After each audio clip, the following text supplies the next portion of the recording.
Ne touchez pas la robe, s'il vous plaît. Une fois que vous l'aurez payée, alors vous pourrez l'essayer. Vous avez des cabines d'essayage? Nous avons des cabines d'essayage pour que les clients essayent les articles qu'ils achètent après les avoir payés. Vous devez vous moquer de moi. Mais la vendeuse lui répond froidement que c'est tout simplement la règle du magasin. Ebony n'a donc pas d'autre choix que de céder pour le moment. Mais au moment même où elle s'apprête à payer la robe, la phrase que la vendeuse lâche ensuite la laisse complètement sous le choc. Le truc, c'est que celle-ci était en promotion, mais cette promotion spéciale est terminée. Le prix est 5 000 $ maintenant. Alors qu'Ebony ne sait plus quoi faire sur le moment, une jeune femme blanche en train d'essayer une robe de mariée à côté attire soudainement son attention. Et c'est précisément là qu'elle comprend enfin qu'elle vient d'être victime d'un racisme totalement assumé de la part de la vendeuse. Pourquoi certaines peuvent essayer une robe et d'autres non?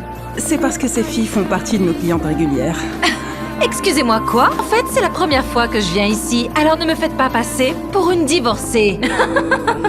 Face à leur humiliation à peine dissimulée, Ebony explose sur le champ. Elle exige immédiatement de parler au responsable du magasin. Mais après avoir raconté en détail tout ce qu'elle venait de subir, la manière dont le gérant réagit ensuite la prend complètement de court. Et je m'excuse pour ce malentendu. Je suis prêt à offrir une solution qui conviendra. Vous ne pouvez pas payer une robe avant de l'examiner sous différents angles. Donc, une de nos employées Bonjour. a gentiment accepté d'essayer votre robe et vous verrez si ça vous va. Vous êtes presque pareil, hein? Ebony reste figée sur place. En voyant leur visage plein d'arrogance et de mépris, elle finit par ne plus rien dire. Puis elle tourne les talons et quitte la boutique. À cet instant, la vendeuse affiche un sourire triomphant.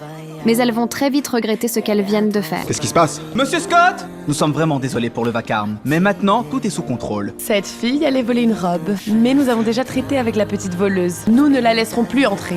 Oui, chérie. Tu imagines? Ils ne me laisseront plus entrer. La vendeuse reste aussitôt pétrifiée, parce qu'elle n'aurait jamais imaginé qu'Ebony était en réalité la fiancée du PDG. Alors que le gérant essaie encore de s'expliquer, les paroles qu'Ebony prononce ensuite les plongeant tous dans la panique. Ils ne voulaient pas me laisser essayer une robe avant de l'acheter. Ils ont surévalué le prix de la robe à l'improviste et ils ont ensuite fait un numéro en m'humiliant en tant que cliente et en tant que personne. Ce que la vendeuse avait fait avant laisse Scott complètement sans voix. Et pour sauver sa boutique, mais aussi pour rendre justice à sa fiancée, il donne immédiatement un ordre sur le champ. Vous êtes tous virés. Je vais m'assurer que vous ne travaillerez plus jamais dans cette ville. Jamais.